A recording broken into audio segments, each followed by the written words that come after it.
앞에 나와 있는 말은 논어에 나오는 공자의 말입니다. 지지자, 불려, 호지자. 호지자, 불려, 락지자. 이 말이 무슨 말인가 하면요, 아는 사람은 좋아하는 사람보다 못하고 좋아하는 사람은 즐기는 사람만 못하다 라는 말입니다. 아는 것도 중요하고 좋아하는 것도 중요하지만 즐기는 자는 못 이긴다 라는 그런 뜻입니다. 천재는 노력하는 자를 이길 수 없고 노력하는 자는 즐기는 자를 이길 수 없다 라는 말도 있습니다. 우리가 살아가는 동안 노력하고 열심히 사는 것 참 중요하죠. 그런데 우리의 노력은 한계가 있습니다. 노력하면 모든 것이 다 될 것 같지만 우리의 노력에는 늘 한계가 있더라고요. 우리의 열심에도 한계가 있습니다.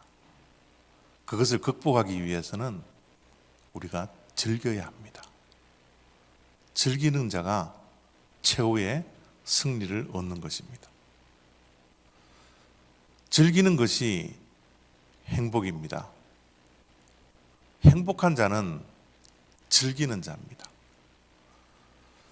우리가 인생을 살다 보면 참아라 라는 말을 많이 듣죠.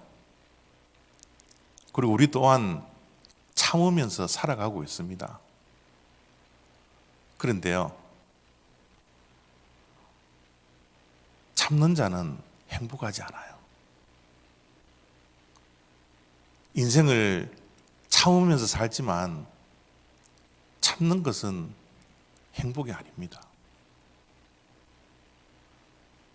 우리의 인생이 정말 행복하려면 우리는 즐겨야 합니다.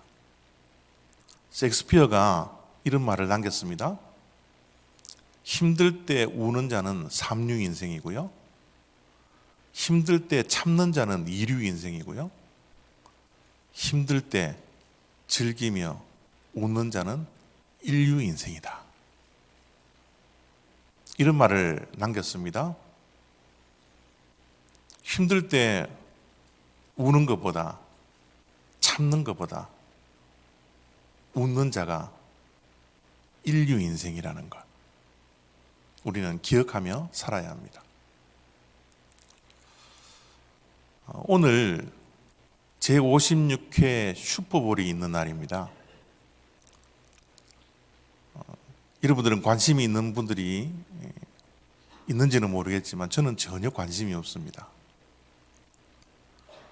하는 줄도 몰랐는데 어제 미주 중앙일보 보니까 그 기사에 나와 있더라고요. 그래서 하는 줄 알았어요. 그래서 기사를 읽는데 오늘 제56회 슈퍼볼에 누가 이기고 누가 지느냐에 베팅을 한 사람들이 많이 있더라고요. 여기에 판돈이 10억 불이나 됩니다. 이것은 정상적인 판돈이고요. 불법 도박 판돈을 다 따져보면 76억 불이나 된대요. 상상이 안 되는 돈이 오늘 움직이는, 그 경기에서 움직인답니다. 미국인들이 이 슈퍼볼을 얼마나 좋아하냐 그러면 이 판돈을 거는 사람들의 숫자가 3,140만 명이래요. 어쩌면 오늘은 미국에서는 최고의 스포츠 경기가 열리는 날입니다. 우리는 관심이 없지만요. 이렇게 수많은 사람들이 돈을 내면서까지 경기를 관람한다라고 신문 기사에 났더라고요.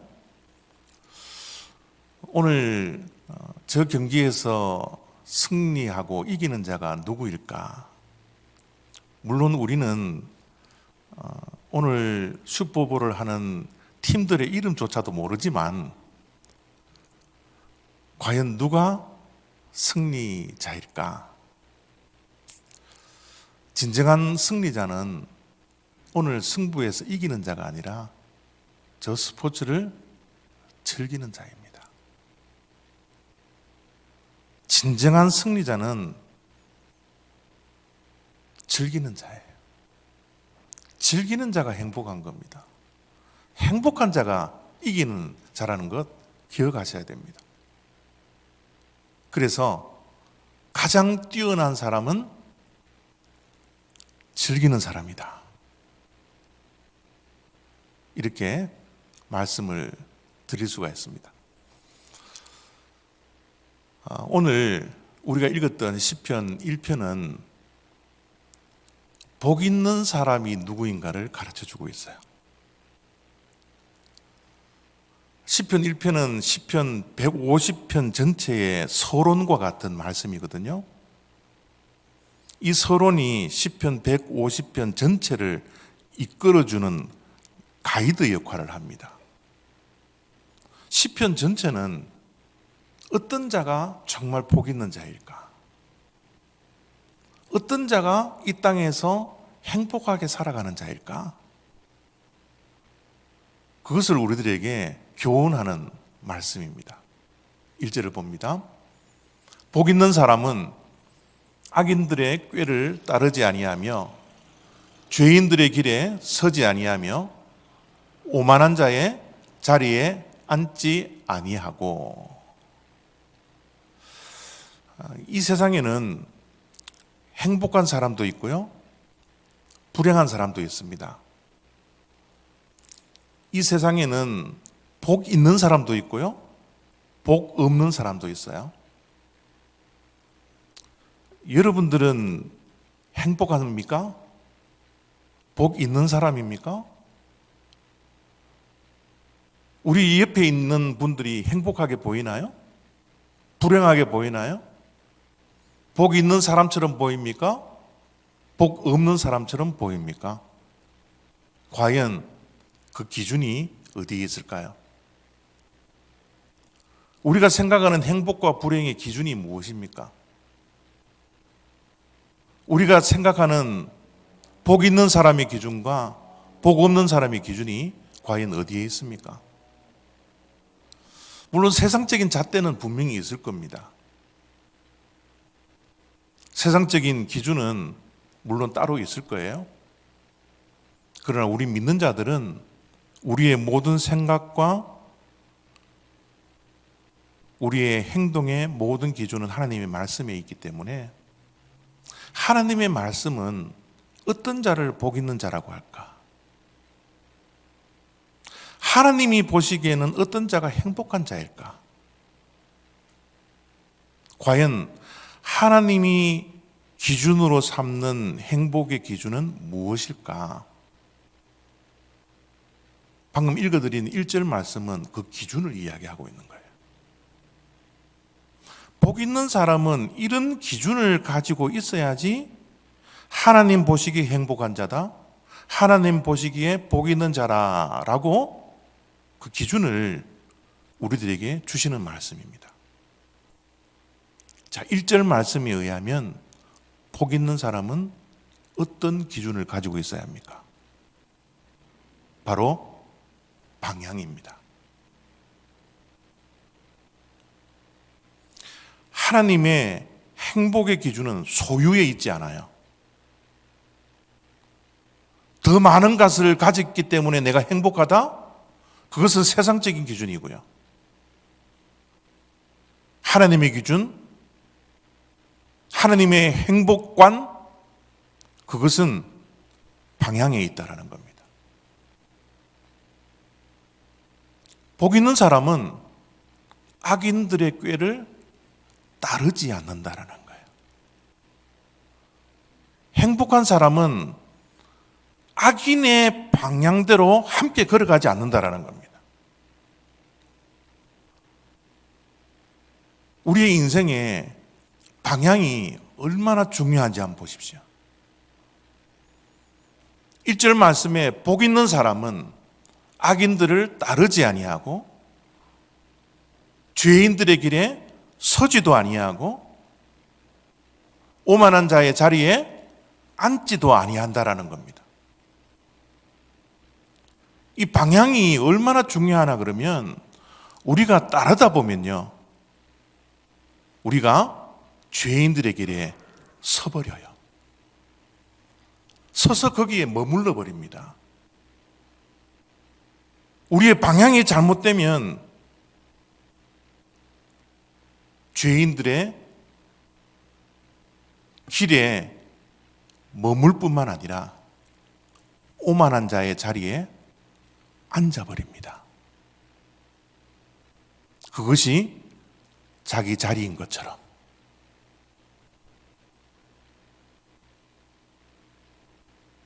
그것이 나인 것처럼 내 정체성을 잃어버리게 된다는 거예요. 그것이 우리의 방향을 잘못 잡을 때요.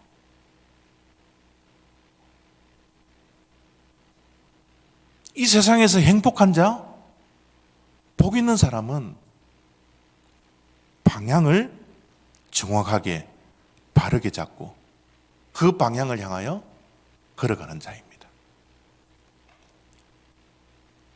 지금 내가 서 있는 위치가 중요하죠? 그러나 그것보다 더 중요한 것은요, 지금부터 내가 가고자 하는 방향이 어디인가?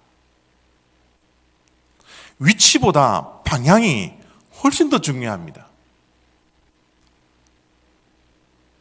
내 위치가 내가 원하는 위치가 아니라 할지라도 지금부터라도 내가 바른 길로 걸어갈 수만 있다면 나는 얼마든지 복 있는 사람이 되는 겁니다. 여러분, 나침반 들고 어디를 한번 가보셨나요? 나침반을 보면 참 재밌습니다. 왜 재밌느냐 그러면요, 나침반에 그 침이 정북 방향을 가르치기 전에는 이 침이 계속 흔들리는 거 아세요? 내가 가야 할 그 방향으로 가지 않으면 나침반의 침은 계속 흔들립니다. 우리의 인생이 똑같아요. 내 인생이 바른 방향으로 가지 않고서는 우리의 인생은 계속 흔들릴 수밖에 없습니다. 우리의 인생이 흔들리는 것은 내가 바른 방향으로 걸어가지 않기 때문에 내 인생은 끊임없이 흔들립니다. 나침반은 너무 놀랍게도 방향이 정방향을 가리킨다면 이 침은 움직이지 않아요. 흔들리지 않습니다. 우리의 인생도 동일합니다. 내가 가야 할 정북 방향, 내가 가야 할 바른 방향, 그 길을 우리가 걸어갈 수 있다면 우리의 인생은 결코 흔들리지 않습니다. 그러면 우리가 가야 할 정북 방향이 어디인가요? 우리는 어디를 향하여 걸어갈 때, 어디를 향하여 방향을 정하여 걸어갈 때 우리의 인생은 흔들리지 않습니까? 바로 정북 방향은 하나님입니다.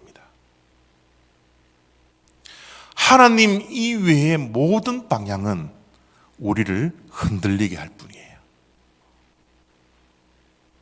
하나님께 방향을 맞추지 않고 걸어가는 모든 인생은 정북 방향이 아닙니다. 그래서 하나님의 말씀은 하나님께 가까이 함이 내게 복이라고 말씀하는 거예요. 여러분, 하나님께 가까이 가는 것이 우리 인생 최고의 복이라는 것을 여러분 믿습니까? 이 사실을 진짜 믿으세요? 자, 여러분, 하나님께 가까이 가는 것이 복입니다. 아는 수준에 머물러 있어서는 안 돼요. 저 말씀을 좋아하는 수준에 머물러서는 안 됩니다. 정말 저 말씀을 믿으면 그렇게 살아야 합니다. 그것이 진짜 믿음이에요. 아는 것, 좋아하는 것, 그것을 훌쩍 넘어서 저렇게 살아가는 즐거움으로 살아갈 때 그것이 진짜 우리의 행복이 되고 그것이 진짜 우리의 참 믿음이 된다라는 겁니다. 하나님을 향하여 가까이 가는 그 인생길, 우리는 절대 흔들리지 않습니다. 그것이 진짜 우리들에게 복입니다. 그래서 하나님께 가까이 가는 그 인생의 발걸음의 구체적인 방법을 오늘 시편 1편 2절 속에 이렇게 말씀하고 있습니다. 복 있는 사람은 오직 여호와의 율법을 즐거워하여 그의 율법을 주야로 묵상하는도다. 지난주의 말씀을 기억하실지는 모르겠지만 주야라는 것은 아침 저녁, 아침에 한 번 저녁에 한 번이 아니라 하루 종일 묵상한다고 그랬어요. 하루 종일 하나님의 말씀을 묵상하는 것. 묵상이라는 것을 어렵게 생각하지 마십시오.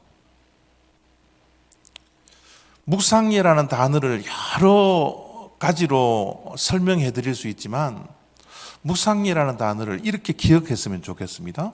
묵상은 얼마만큼 하나님의 말씀 앞에 머무르느냐, 그것이 묵상입니다.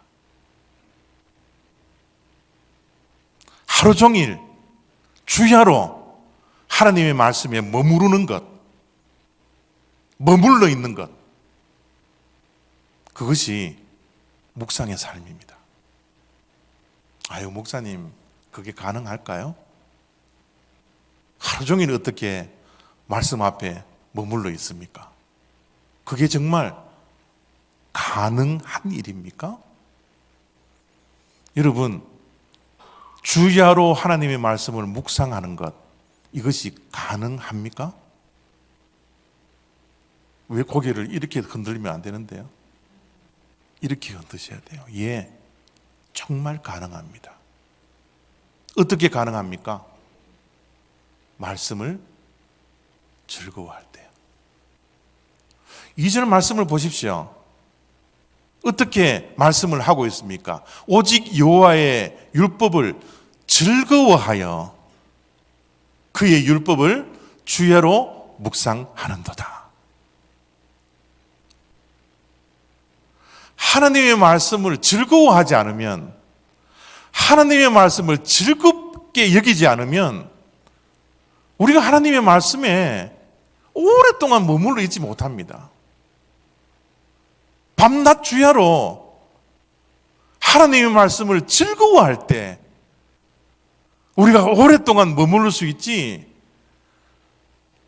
하나님의 말씀을 즐거워하지 않고 하나님의 말씀이 재미가 없으면요, 하나님의 말씀에 오래 머물러 있는 것이 고문에 가깝습니다. 하나님의 말씀을 즐거워할 때 우리는 주야로 말씀을 묵상할 수 있습니다. 세상적인 즐거움은 우리를 쾌락으로 인도합니다. 우리가 세상의 즐거움을 가지기 시작하면요, 사단들이 가만 내버려 두지 않아요. 쾌락이라는 미끼를 딱 던져 놓아요. 그것을 덥석 물도록요. 그러나 하나님의 말씀을 즐거워하기 시작하면요, 세상이 줄 수 없는 이 내적인 기쁨이 우리의 삶 속에 차고 넘치게 합니다. 우리의 인생은 쾌락을 추구하는 것이 아니라 기쁨을 추구해야 합니다.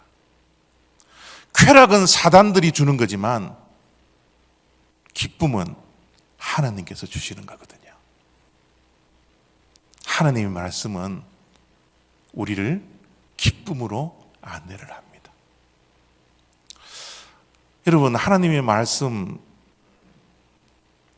정말 즐겁습니까? 여러분, 지금 하나님의 말씀을 듣는 것이 즐거워서 앉아 있습니까? 제가 하나님의 말씀을 매주일 전해야 되고 매일매일 5분 메시지를 준비해서 전해야 하는데 이것이 의무적이 되거나 이것이 억지로 하면 오랫동안 하지 못합니다. 저에게는 하나님의 말씀을 전하는 것이 즐거움이 되어야 돼요. 하나님의 말씀을 전하는 것이 즐거움이 되기 위해서는 하나님의 말씀을 준비하는 이 시간도 즐거워야 합니다. 하나님의 말씀 앞에 머물러 있는 이 시간이 저에게는 다른 즐거움과 바꿀 수 없는 기쁨을 준다라는 것, 이것을 내가 갖지 않고서는 어떻게 매일매일 말씀을 준비하고 녹화하고 편집하고 전할 수 있겠습니까? 여러분들은 어떻습니까? 하나님의 말씀을 즐거워하고 있습니까? 즐기는 자가 행복한 자입니다. 여러분, 돈 버는 것이 즐거운 거예요? 여러분, 교회 오는 것이 즐겁습니까? 교회를 섬기는 것이 여러분 즐겁습니까? 여러분, 가정에서 가정일을 하는 것이 즐거워요? 여러분들이 직장 다니는 것이 즐겁습니까? 자녀들을 키우는 것이 즐겁습니까? 억지로 하는 것이 아니라 즐거울 때 우리는 행복할 수 있습니다. 즐겁게 그 일을 할 때 우리는 이 세상에서 가장 복된 사람입니다. 그 다른 어떤 즐거움보다 하나님의 말씀을 즐거워하여 주야로 하나님의 말씀을 묵상하는 자가 오늘 하나님께서는 복 있는 사람이라 그렇게 말씀합니다. 하나님의 말씀을 읽을 때 진리가 발견되면요, 이 기록된 문자 속에서 알지 못했던 진리를 발견하면요, 이 세상에 어떤 기쁨보다 하나님의 이 진리가 주는 이 기쁨이 비교할 수 없는 기쁨이 우리들에게 찾아와요. 하나님의 말씀을 읽다가 진리를 발견하여 깨닫는 그 순간 얼마나 하나님의 말씀의 재미에 푹 빠져 들어가는지 모릅니다. 우리는 만남에 대한 즐거움이 늘 우리들에게 있어야 합니다. 만남이 복입니다.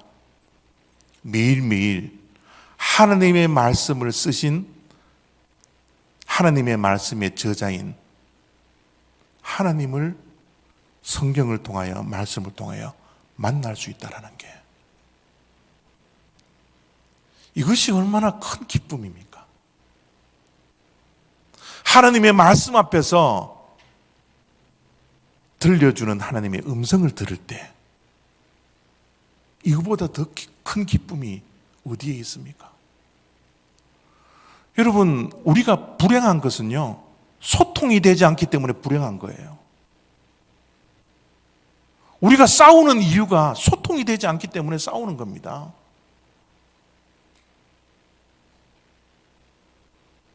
하나님과 소통이 된다면, 하나님과 대화할 수 있다면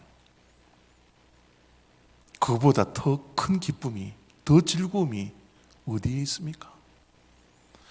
여러분, 하나님과 만나고 대화하는 이 영혼의 만족, 이 영혼의 만족을 누릴 때 다윗의 고백처럼 여호와는 나의 목자이시니 내게 부족함이 없습니다. 고백할 수 있는 거예요. 여러분, 이 하나님의 말씀을 통하여 영혼의 만족을 가지고서 하나님의 말씀을 순종하는 이 즐거움을 우리가 찾기 시작하면 억지로 순종해라, 억지로 순종해라, 그런 말을 듣지 않더라도요, 즐거움으로 순종할 수 있습니다. 여호와가 나의 목자이시니 그 충만함을 가지고서 하나님의 말씀을 순종할 때 우리에게는 이 세상 어떠한 기쁨보다 바꿀 수 없는 그 기쁨이 내 삶을 다스리기 시작하고 내 삶을 지배하기 시작한다는 거예요. 하나님의 말씀을 주야로 묵상하라, 가까이 하라. 조금 추상적인 말씀인 것 같아요. 새해가 들면 우리는 늘 올해만큼은 성경 일독을 해야지, 믿는 자들은 이 부담감은 우리들에게 늘 있는 것 같아요. 그런데 여러분, 1년에 일독하는 것이 쉽습니까? 절대로 쉽지 않습니다. 하루에 3, 4장씩 하루도 빠지지 말고 1년 365일을 계속 읽어나갈 때 일독을 할 수 있는데 우리는 얼마만큼 실패를 많이 했습니까? 일단 성경의 두께에 우리가 짓눌려서 성경을 펴지 못한 그런 상황이 얼마나 우리의 삶 속에 많이 있었습니까? 처음에 창세기, 출애굽기는 우리가 읽지만 출애굽기 중간부터요, 진짜 재미없는 말씀들 많이 나오거든요. 억지로 읽다가 레위기 한번 만나보십시오. 우리가 성경책을 얼마나 많이 덮나요? 매번 실패했기 때문에 그 실패의식이 우리의 잠재력을 지배해서 이제는 새해가 들어서도 성경 일독을 하겠다라는 다짐조차 할 수 없는 것이 우리의 삶입니다. 그렇기에 우리가 매일매일 생명의 삶에 있는 말씀이라도 읽을 수 있어야 합니다. 정말 하나님께 가까이 가는 것이 내게 복이라는 사실을 믿는다면, 하나님의 말씀을 주야로 묵상하는 자가 복 있는 사람이라는 것을 진짜 내가 믿는다면 성경 일독을 1년에 할 수는 없다 할지라도 말씀 묵상, 책을 한 권 사서 여기에 매일매일 나와 있는 15절, 20절 이 정도는 내가 매일매일 가까이 하리라. 이 말씀을 읽고 머물면 진리를 발견하고 깨닫고 하나님과 대화하고 하나님의 음성을 듣고 하나님께서 오늘 내게 주시는 말씀을 내가 듣고 하루를 시작하리라. 그 정도는 우리가 할 수 있게 되기를 바랍니다. 묵상을 통하여 하나님께서 내게 주시는 말씀을 깨닫고 나서 매일매일 전해지는 5분 메시지를 보며 목사님이 저 본문을 가지고서 어떻게 묵상을 했을까? 어떻게 하나님의 말씀을 받았을까? 어떻게 하나님의 음성을 들었을까? 나와 함께 비교해보는 그 시간이 얼마나 기쁜지 몰라요. 내가 묵상했던 것과 내가 깨달은 것과 5분 메시지에서 들려지는 그 말씀과 일치가 될 때 거기에 가지는 즐거움과 기쁨은 이루 말할 수 없는 기쁨이 됩니다. 하나님의 말씀에 주야로 우리가 묵상하고 머물러 있는 그 시간, 이 시간이 정말 우리들에게는 행복을 주는 시간이거든요.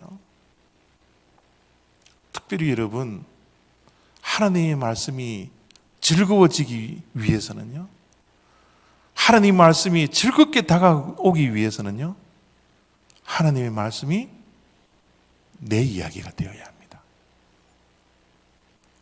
여러분, 드라마를 보거나 영화를 볼 때 왜 우리가 꼭 빠져들어가죠?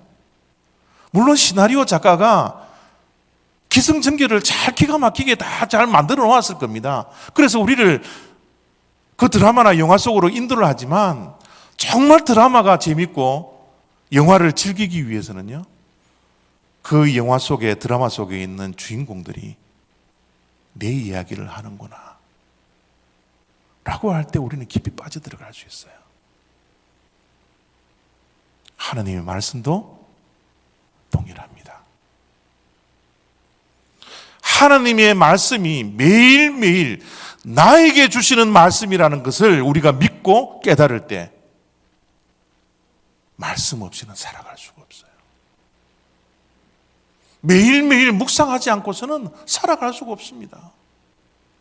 아침에 묵상하고 아침에 들었던 그 말씀이 밤에도 내 마음속에 머물러 있는 그 시간,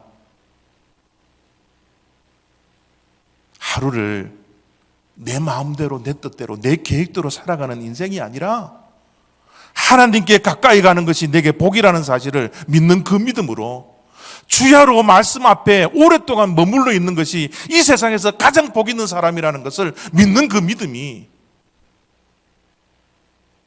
하나님의 말씀을 듣고 보고 묵상하는 것을 즐길 수 있고 즐거워할 수 있다는 겁니다. 하나님의 말씀을 이렇게 즐거워하여 주야로 묵상하는 자에게 복 있는 사람은 어떤 사람인가를 3절 속에 이렇게 말씀하고 있습니다. 그는 시냇가에 심은 나무가 철을 따라 열매를 맺으며 그 잎사귀가 마르지 아니함 같으니 그가 하는 모든 일이 다 형통하리로다. 여러분, 저 말씀만 들으면 기분이 좋지 않습니까? 저는 매일매일 묵상해도 매일매일 읽어도 기분이 좋을 것 같아요. 우리의 영혼에 만족감을 주죠. 그 가운데 저는 마지막 말씀이 제일 마음에 와닿습니다. 그가 하는, 말씀을 주야로 묵상하는 복 있는 사람이 하는 모든 일이 다 형통하리로다. 하나님께서 주시는 복 가운데 최고의 복은 형통의 복입니다. 여러분, 형통의 복을 세상적인 관점을 가지고서 막힘없이 만사천리가 다 오케이다, 다 뚫려있다 라는 것으로 생각하지 마십시오. 성경이 말씀하시는 형통은 그런 형통이 아닙니다. 형통이라는 하나님의 말씀의 의미를 가장 잘 설명한 하나님의 말씀 가운데 하나가 창세기 39장 요셉의 삶을 설명하는 말씀이 성경에서 말하는 하나님께서 주시는 형통의 복을 분명하게 주시는 말씀이에요. 형통한 사람이 누구인가? 형통한 자가 누구인가? 형통한 복이 무엇인가? 창세기 39장 말씀입니다. 여호와께서 요셉과 함께 하심으로 그가 형통한 자가 되어 그 주인 애굽 사람의 집에 있으니 그 주인이 여호와께서 그와 함께 하심을 보며 또 여호와께서 그의 범사에 형통케 하심을 보았더라. 여러분, 성경의 형통의 복은요, 일사천리로 길이 뚫혀 있는 것이 아닙니다. 고난이 있지만, 감옥에 갇혀 있지만, 노예 생활을 하지만 그 가운데 하나님께서 함께하는 거예요. 하나님께서 함께하는 것이 형통이고 하나님께서 함께하는 것이 이 인생의 최고의 행복이요 최고의 복이라는 것, 우리는 이 시간 기억해야 합니다. 형통의 복을 누리고 싶습니까? 형통한 자가 되기를 원하십니까? 이 세상에서 복 있는 사람이 되기를 원하십니까? 하나님을 가까이 하십시오. 우리의 인생이 흔들리지 않도록 정방향을 향하여 걸어가십시오. 하나님의 말씀이 우리와 함께 할 수 있도록 하나님의 말씀 앞에 오랫동안 머무십시오. 그것이 우리 인생의 최고의 복이라는 것 기억할 수 있는 저와 여러분 다 되시기를 바랍니다. 기도하겠습니다.